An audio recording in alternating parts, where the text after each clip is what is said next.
Good morning, everyone. It is 9 o'clock exactly, and I am calling to order a regular meeting of the Board of Retirement. Bonnie, if you would take roll call and do the usual Zoom announcement, that would be great. Thank you, Chair Bernstein. So at this time, I'm going to go ahead and take roll call, starting with Mr. Pryor. Here. Mr. Knox. Here. Ms. Gray. I'll come back to you, Ms. Gray. Mr. Santos. I'm here. Thank you. Morning. Morning. Mr. Santos. Good morning. Yes. Good morning. Mr. Moore. Here. Mr. Kehoe. Here. Mr. Robbins. Here. Mr. Harris. Here. Ms. Zapanta. Chair Bernstein. Here. Thank you. So staff participating in the meeting include the CEO, Santos. Bonnie, did you call my name and I didn't hear it? I thought I did. I have a checked mark here, but yes, you are here. So I'll go ahead and mark you I'm present. Thank you, Mr. Oakham. Staff participating in the meeting include CEO Santos Kryman, Chief Counsel Stephen Rice, AEO JJ Popowich, Senior Staff Counsel Frank Boyd, Legislative Affairs Officer Barry Liu. Disability Retirement Services team include Ricky Contreras, Tamara Caldwell, Carrie Wilson, Ricardo Salinas, Mary Lou Bertado, Amabel Dillon, Hernan Barrientos, Michelle Yanis, Angie Guerrero, Maria Mudo, and Anna Quinn. The disability litigation team include Vincent Lim, Eugenia Durr, Allison Barrett, and Jason Waller. Trustees, if you have a comment or question on any item, please use the Zoom chat feature. And at this time, we ask all meeting participants to please mute your mic until you are ready to speak, and we may proceed with the agenda. Thank you very much, Bonnie. Item 3 is public comment. I know we received one written public comment, and I believe there is a slip in. Bonnie, could you confirm that, please? Yes, we did receive one written comment, and we do have Linda Kraft who will address the board. She is application number 5152B, and I will go ahead and admit her to the meeting now. Thank you.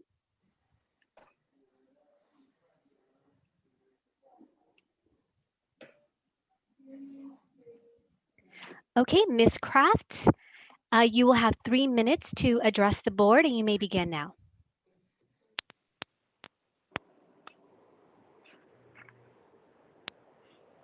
Ms. Kraft, you have joined the Board of Retirement meeting. You may address the board now. Thank you.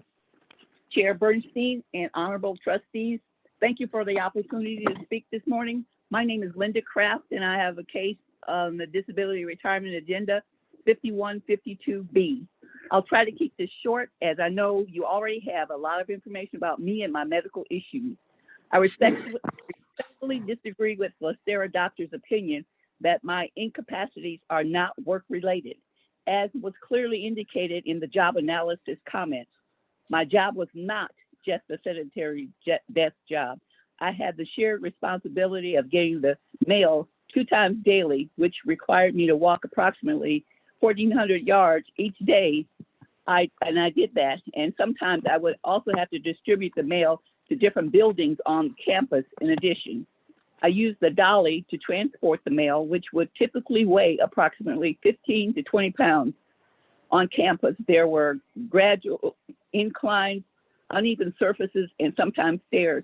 Also had to retrieve police videos from another building on campus, on average once a month, and place them in appropriate files. In addition, I also had to check and maintain inventory of supplies approximately once per week, which required me to stand and reach approximately up to an hour each time.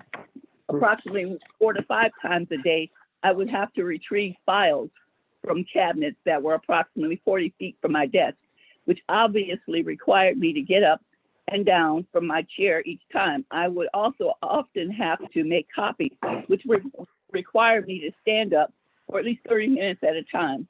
All in all, I had to stand and walk for up to 2 to 4 hours per workday and sit the other half. Dr. Ganjapour's statement that my job did not require periods of prolonged standing and walking is simply not accurate. The job was not purely sedentary at all. I will admit that for many years I've had significant weight issues that are not work-related. I'm not proud of that, and I have really tried to lose weight, but it has been a constant battle, and I've not been able to win. It has really been a struggle physically and emotionally. I also agree that I had pre-existing arthritis when I started working for the county. However, when I started working for the county, I was very much able to get around and had no issues performing my job duties. The honest truth is, the fall I sustained on April 12th, 2010 affected my entire body. I tried my best to keep working and I stuck to it for as long as I could. The fact that I continued to work, which required repetitive standing and walking, clearly contributed to worsening my injury. I eventually had to have a right knee surgery in 2012, followed by a left knee surgery, a right knee replacement, and in 2013, and a total hip replacement in 2014. Ms. Kraft, please wrap up your comments. Okay. Well, Ms. Croft, we do have your written comments. Please take a minute just to summarize anything else you wish to say, but your 3 minutes are up. And we do have your written comments as well. okay. I just want to say that my injury it contributed greatly to in a real and measurable way to my total disability. Thank you. Thank you very much. We'll be discussing your case later, as I'm sure you know. Thank you. Thank you. Bonnie, is there any other public comment? No, that concludes our public comment. Thank you. Then please, let's, this is my oversight. Let's get back to item 2, the approval of the minutes of the regular meeting of January 14th. So moved. Moved by Mr. Oakham. Keith, I'll second. Thank you, Keith. Bonnie, would you take the roll call, please? Mr. Knox, Aye. Ms. Gray, Aye.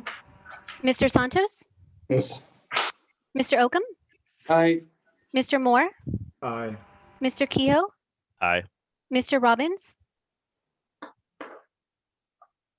You're muted, Mr. Robbins. Aye. Thank you. Ms. Zapanta, Aye. Chair Bernstein, Aye. the motion passes unanimously. Thank you very much. We are now on to item 4, our CEO update. Mr. Kryman.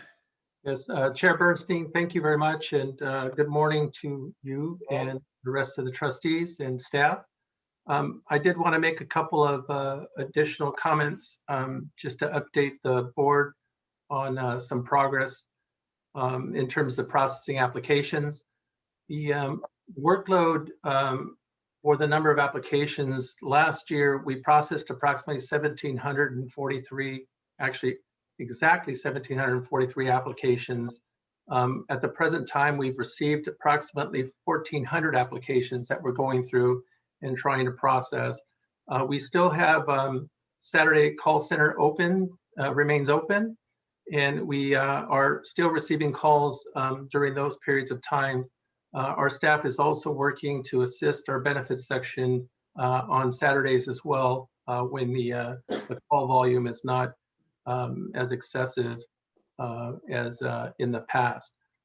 We did receive less calls this past Saturday than we did before. I think it's attributable to maybe the Super Bowl effect, but it also because the prior Saturday or Friday, we actually did send out a email message to all of our employees, active members, about the Saturday call center availability. So we're continuing to work through all of the applications, and we anticipate that we're either going to hit or slightly exceed the number of applications compared to last year. The Deputy Chief Executive Officer position job bulletin will be closing on the 16th of February. I know that in talking with the recruiter and seeing the reports that we had some very good interest in that particular position.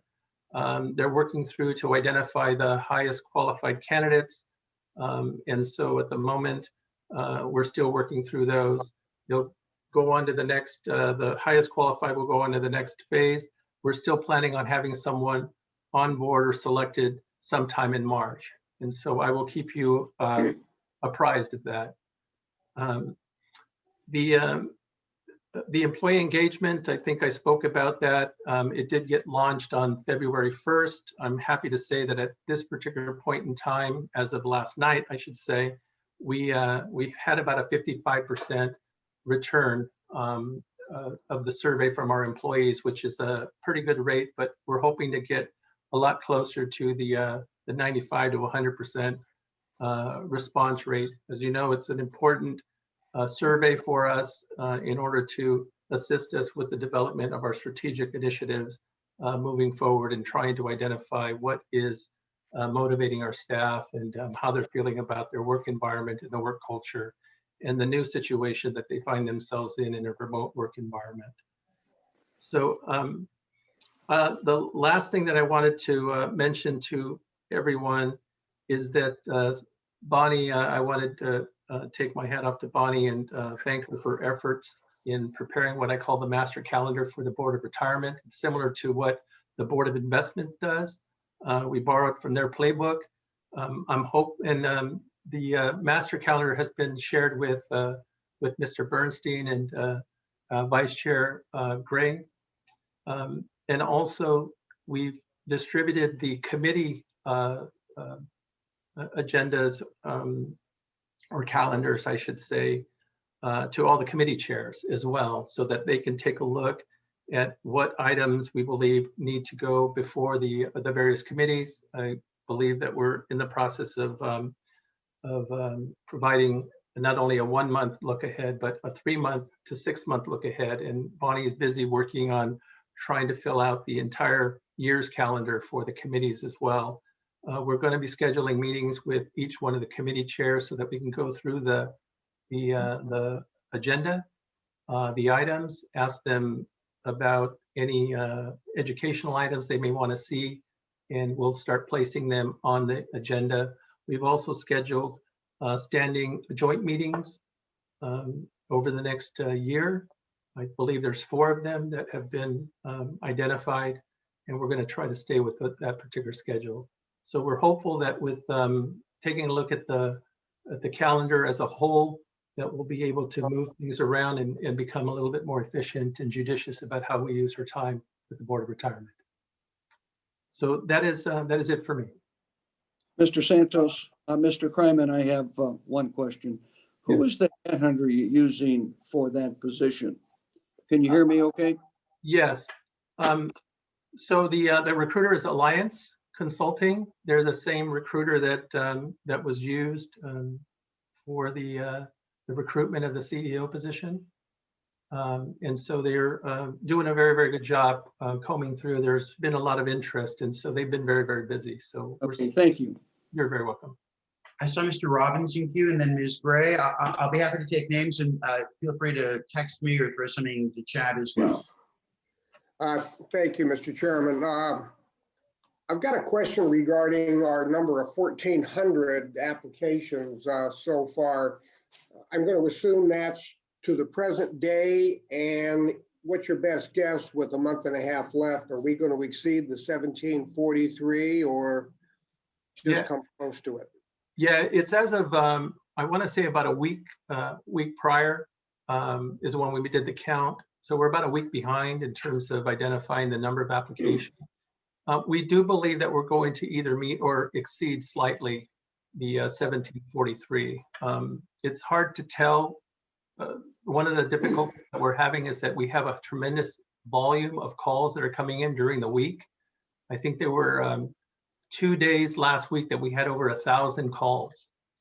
And those are individuals that are interested in knowing about their retirement and asking for calculations and so on and so forth. And so staff has been doing a really good job. It's kind of been an all hands on deck call center. I also wanted to point out that the retiree healthcare call center has been incredibly busy as well, and they're doing a very, very good job. And so we're trying to move resources where we think we need to move them in order to make sure we process all those applications. So if I was a betting man, I would say that we're going to exceed the 1743. Thank you. I've got one more question. 2 days ago, we got an email, notice of your right to elect or revoke federal tax withholding. I don't ever remember getting anything in the form of an email on this subject. Is this something that we are doing that is new, or is this an attempt to replace something that we sent out in writing? Because I have never gotten one of these. So, Yeah. and I've already gotten emails from retirees going, what is this? Yeah, that is a, and JJ and Steve can chime in as well, but Trustee Kelly actually brought that to our attention in terms of him looking at other retirement websites. It was included, I think it was in San Diego's, and he asked about that. And when we did our research, we realized that it was something that we were required to do. And so we did have it on our website, but it wasn't prominently displayed. And so we wanted to make sure that that this is going to be an annual event for us. It's going to be part of the process now, because I believe that we are legally obligated to do that and to notify them using email. I think it was the fastest way for us to communicate with our members to make sure that they knew that they had that option to change their information. Did you have anything to add, Steve or JJ? No, I mean, that's correct. We have not done it in that manner before. But, we're trying to find all the different ways that we can connect with members when we have to let them know something, or we have to, or we want to share something with them. And this seems like a good avenue to use the email function to do that. It's also posted on LACERA.com. I think there's a blurb on the homepage, if I remember correctly. And in the future, we might include something with our automatic deposit receipts as well. We conferred with tax counsel and were advised that this is something we need to do on an annual basis. Thank you. Ms. Gray? I just had a quick question regarding the position we're trying to fill with respect to the candidates. Have you had a good response? Yes, actually, I was told that that they had identified at least 13 high qualifying candidates that are going to move forward. But of course, the submittals won't be done until the 16th of February, so that number may increase. So we're excited about the prospect of the number of candidates to review, and we're looking forward to the interview process and the selection process. Has there been interest from inside the department? They've done a really good job of, since I'm the final decision maker and we wanted the process to be separate, Carly may be able to answer that question, but I don't know the names of the individuals. I haven't reviewed the list of candidates. I'm waiting for the process to finish and then get the report. I just want to make sure that everybody has a fair shot, and I'm not predisposed to any of the candidates, because I'm sure there are going to be some county folks that are going to apply, internal candidates. I'm not sure about that. Thank you. Is there anyone else? Santos, unless you're planning on doing it later, would you mind providing a brief update on the OPEB item from the Board of Investments from yesterday? Yes, we were going to bring that back in March, but there was some questions regarding the verification of the contributions to the OPEB and identifying what the funding sources are. I believe that is the issue that we're addressing, and it was related to the discussion about the $2 billion that are sitting in the OPEB trust fund, and liquidity issues that that John Grable's group, and I know that Jude is on the line to answer any questions. There was some liquidity questions. There was some questions regarding whether or not the county or the Superior Court, for example, can dip into the OPEB trust to pay premiums. And so we're in the process of evaluating all that. I do know that the county does reserve the right to dip into those funds in order to pay premiums, but that I don't believe has ever happened. I think there was one instance where the Superior Court did ask to go into the trust fund for about $1 million, I believe, a few years back, in order to pay the premium payment. That's when they were struggling with some budget concerns that they had. But staff had a meeting yesterday about it. So we're in the process of compiling all of the information that we think we need to present to not only the Board of Retirement, but also the Board of Investments. It'll be in the form of an FYI report to both boards. So Jude, is there anything that you wanted to add to that? Chair Bernstein, Santos, I think the only other thing I would add is I know Chair Bernstein did ask to kind of apprise what we may do with the asset allocation. This is still under review and still has to go through Board of Investment approval. But one thing we may look at, just so that the BOR is aware of, is actually introducing private investments into OPEB. OPEB is reaching the $2 billion mark, so it's becoming a sizable fund itself. So we may introduce things like private equity and private real estate into the asset allocation. We still have to go through these scenarios. Like I said, the Board of Investment still has to review these. And if we do go down that route, that's why we wanted to look at the liquidity measures, just to make sure that in case any fund did call any money back, or if they're even allowed to call money back, that we take that into consideration. But happy to answer any other questions, but just wanted to make the Board of Retirement aware of what our plans may be. Great. Jude, good to see you here on this side of the aisle. And my hope in bringing this forward was just to keep the members of the BOR who weren't at the BOI meeting apprised. This is not, from my perspective, a cause of any concern. In fact, it's a reflection of the growth of the fund, but I wanted everyone to be aware of it because it's clearly a fund of great relevance to the BOR. Mr. Bernstein, Chair Bernstein, yes. do you mind if I make a comment? Please.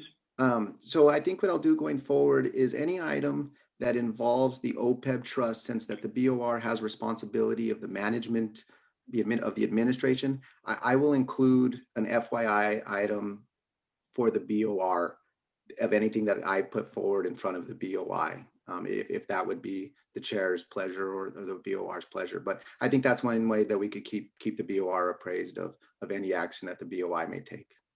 Sure. I think we can all share the experience that people who come to us with questions don't distinguish between BOI and BOR questions. They just ask the trustees. So I think that system of update and advisement is advisable. If there are no other questions, and I don't think there are, thank you so much for showing up. And Santos, thank you for the great CEO update. Great. Thank you. We are now ready to move on to item 5, disability retirement applications on consent.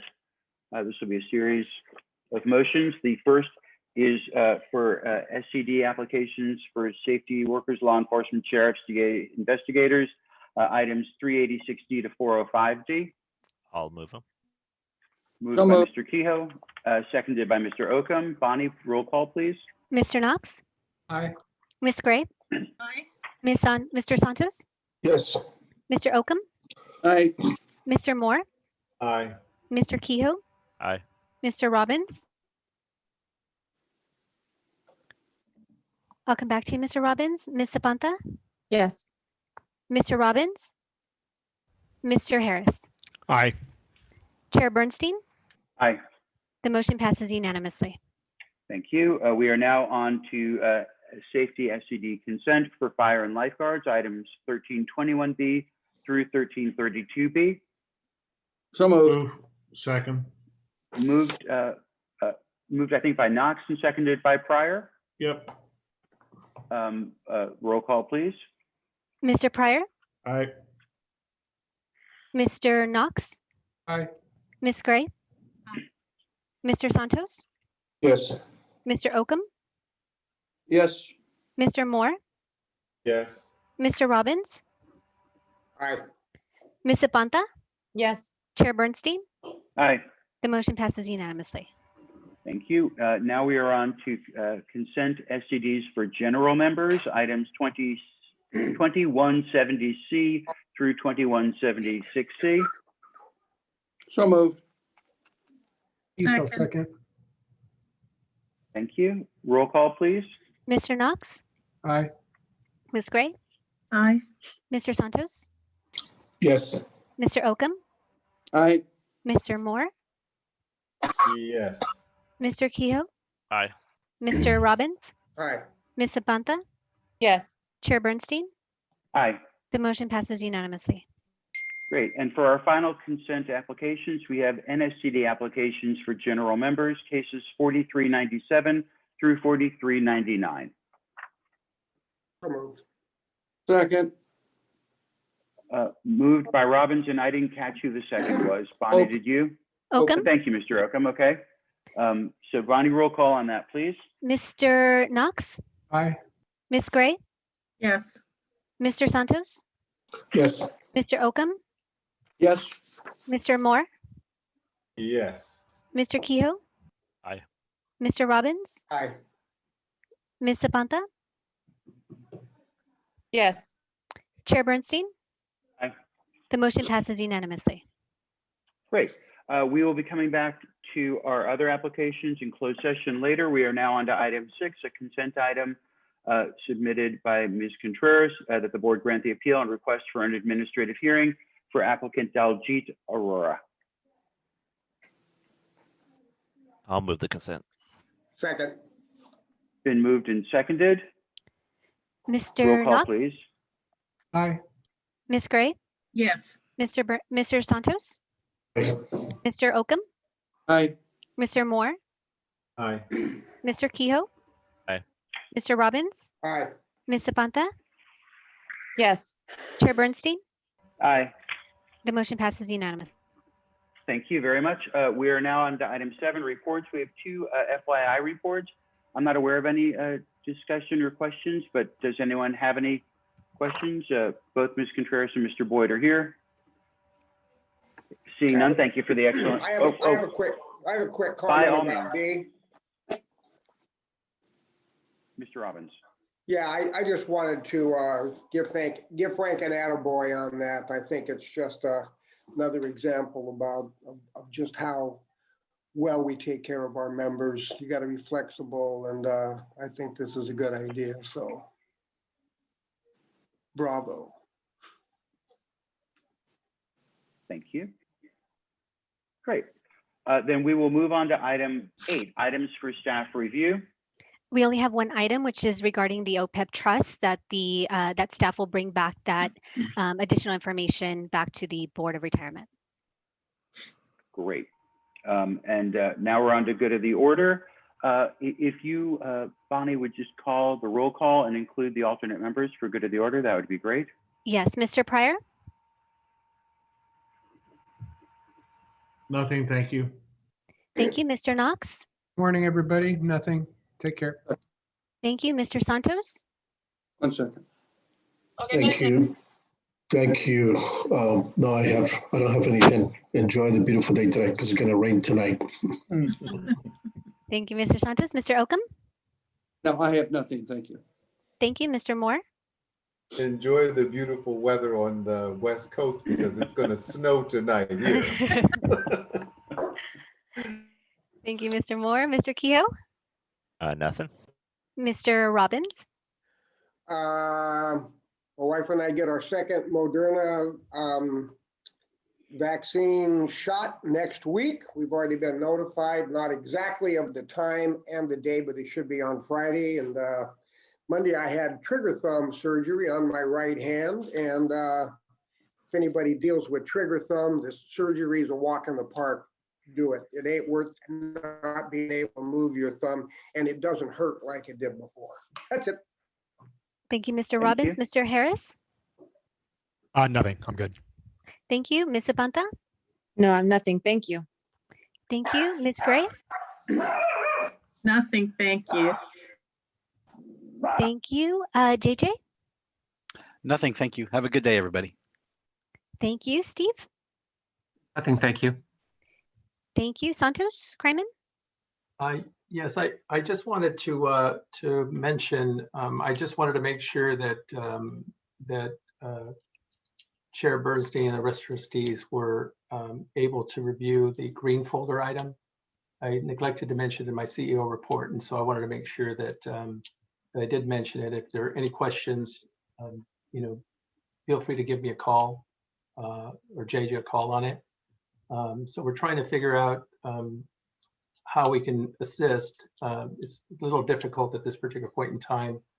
And so we're still working on it. So please reach out to me let me know if there's anything that we can assist in terms of answering any questions about this particular issue.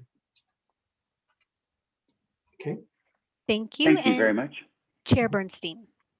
I just want to wish everyone an enjoyable President's Day weekend. That's all. Glad we're here. Thank you. So I think we are now on to item 10, disability retirement cases to be held in closed session. Bonnie, do we need to clear the room or? Yes, just about 2 minutes. We're going to go ahead and close the live stream. I'll let All you know right, when so we're ready. Feel free to fill up your coffee cup for a minute or two. We'll get started in about 2 minutes.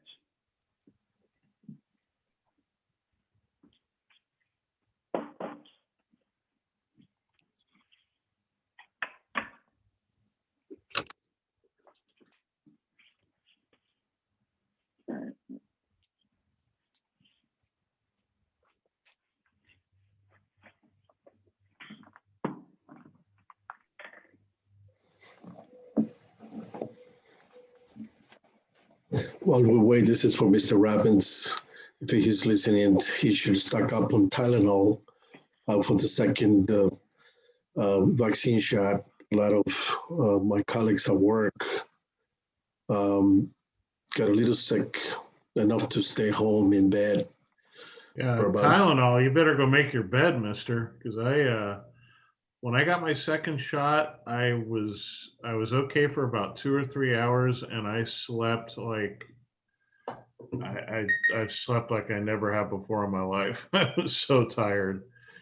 And then I had the next day, I was exhausted too, just flat out exhausted. I didn't feel sick, and in fact, if you have any respiratory problems or if you have a cough or anything like that, you better go get tested because it's not from the vaccine. Vaccine is, fever, tiredness, nausea. But it just kicked my butt, and I've never been that tired. Yeah, Which did you get, Moderna or Pfizer? I got the Moderna. Same here. Yeah. Yeah, they're both about the same in terms of potential side effects. They happen more commonly after the second shot than the first shot.